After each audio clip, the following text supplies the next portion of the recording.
Hello, my name is Carrie Pavlovic, and I am the athletic therapist that will be teaching all of the prophylactic taping procedures that you will be learning about the next I'll tell you a little bit about myself. Graduated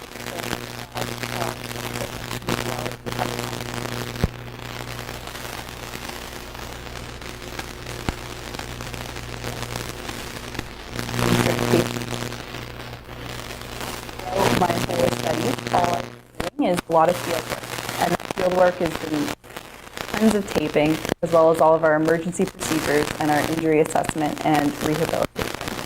But just starting with the little introduction on all the different types of taping procedures.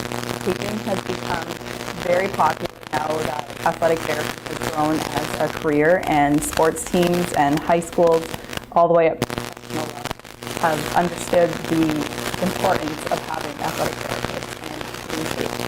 A lot of teams have rules for being not allowed to have necessarily braces with metal on, possibly damage. So taping has become a very common option now for athletes, especially ones who like the feeling of having a very personalized tape job that will fit them how they like and how they need to be protected, where a brace might not necessarily do that. So there's many different types of tape that you can use, and I'm going to go over kind of all of our different accessories and the different types of tape and what they will be used for.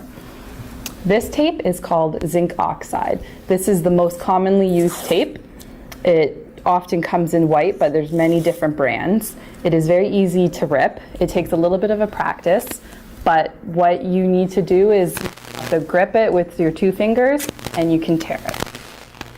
Scissors, it will start to flake a little bit, which you don't want, but the quicker you get at ripping it, the less likely that's going to happen. This has very little give to it. It doesn't stretch after when you're pulling on it. But over time, it will loosen up as the athlete is wearing it with sweat, with grass or rain or any of the outside elements, or just the way your body's always moving, that eventually it will give out of. But it is very strong. This is used when you want to limit a range of motion. If you want to stabilize something, or especially a non-contractile segment like a joint or a ligament, you're going to use this because it's going to provide the most stability for your joint and for your injury. What you do have to watch, though, is that some people have an allergy to this type of tape, and if you notice that they have an allergy, then we need to make sure that there's a barrier. Otherwise, this will go directly on your skin. What you do have to watch is that you don't put this type of tape over top of any muscle, any part of your body that's going to be contracting and expanding in size when you're moving, because this will cut off circulation. You don't want it to get too tight, and you don't want it to start digging into any areas of your skin that you don't want to cut off.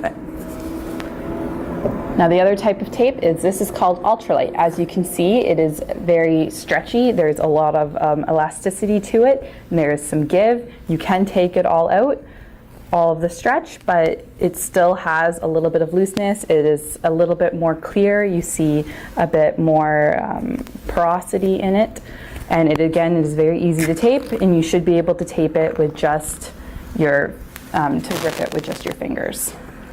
This is what is good for closing in any of our tape jobs. This is what you will put on top of certain holes in your taping that need to be covered up, and this is really good over any sort of, again, contractile muscle belly or any thick part that needs to be able to have some movement.